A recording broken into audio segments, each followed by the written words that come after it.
After lifting for almost 20 years, I honestly think most people are wasting 80% of their time in the gym. I know because I wasted years chasing the perfect workout split, the best exercises, reps, sets, and supplements that didn't even work. And I don't want to waste any more of your time, so let's dive straight into the 80% that you can ignore and focus on the 20% that actually matters so you can get to your dream physique way faster. The first thing people waste too much time on is trying to find the perfect science-based exercise. It seems like every month there's a new exercise that comes out claiming it's the best one for muscle growth. But the thing is, there is no one exercise that's best for everyone. You'll find the best exercises for you by trying them all out. Think of it like dating. You'll go through a lot of bad matches before you find a good one. And so, how do you find the good matches? It's actually very simple. Just ask yourself these 3 questions. Does the movement feel smooth, meaning do your joints feel good doing them? Do you have easy access to it? And most importantly, do you enjoy doing it? If it gets a pass from all 3, that means you found an exercise that's best for you. And what might be best for you might not be the best for me or your neighbor, Jack, down the street. So stop being confused once you find an exercise that feels good to you. Stick with it and get strong, which brings me to the next point. What you choose to get strong at matters.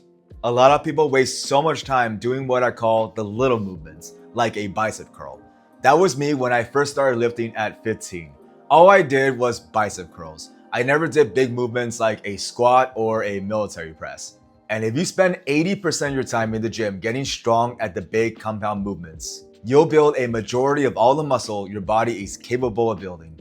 And in order to actually get strong, that brings us to the next point. Why some people never get strong even if they are doing the right exercises. A lot of people in the gym are exercising and not training. And if you don't understand the difference, exercising is just moving the body. You might be getting a good sweat, you might even feel like you're working hard in the gym, but you're not tracking anything. And that's a big problem because if you have no real metric of what you need to make progress, that means that you have no idea what to do next time.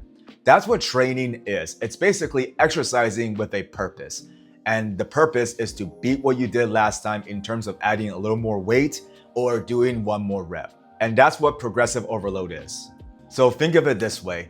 Exercising is like sailing in the ocean with no map and no destination. You might be floating around forever. Training is having the map and having a destination, having an actual goal. And most people are just floating around. So don't be a floater. This next one is more specific. It's about deciding if you want to cut, bulk, or maintain. I've seen a lot of people decide one day to cut and then they will cut for a month or 2, get weaker in the gym and decide to go back to bulking to put on muscle.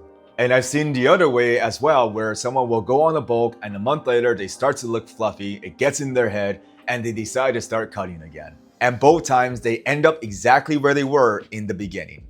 So if you decide to cut or bulk, stick with it. Because if you don't, you just wasted precious time that you could have gained actual real muscle. Most people I train still have a lot of potential for body recomposition, which is basically building muscle and losing fat at the same time while staying around the same weight. That's what I have done a majority of the time in the last 20 years. And for reference, I'm 5'9" and I weigh around 160 pounds. Another huge waste of time is switching between reps. I'm not here to tell you specifically what rep range is best because all of them can work, but only if you choose one rep and you stick with it. And with multiple rep ranges for one exercise, you are leaving progress on the table each time you decide to do a different rep range versus just doing one rep range and making sure you add a little bit more weight than last time for that precious progress. This goes back to what we talked about earlier, exercise versus training. Each time you're doing another random rep range, you're exercising. But if you do the same reps and you're focused on adding more weight, you are training.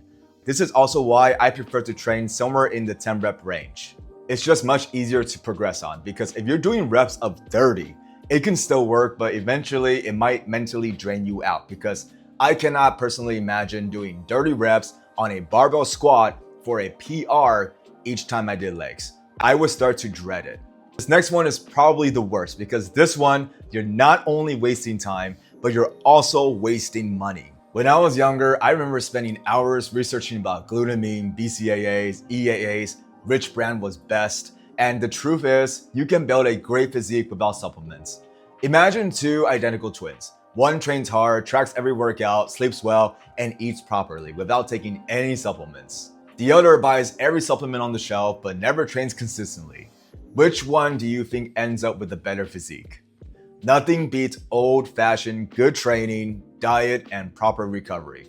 And if there's just a few supplements that I can recommend, it'd be creatine monohydrate, a multivitamin, and some omega-3s. Those are the three I ultimately ended up with and have been consistently taking. And a big bonus tip, always get blood work done to see if you're deficient in anything, because that alone can be a huge game changer. If you take anything from this video, stop chasing the other 80%. Find exercises that feel good, get strong at the big movements, train with a purpose, stick to your goal, keep your rep range consistent, and don't rely on supplements. Because those few things, they're the 20% that's gonna give you most of your results. So thanks for watching. If you're interested in online coaching, I'll put a link down below. And don't forget to subscribe, and I'll catch you guys later. See ya.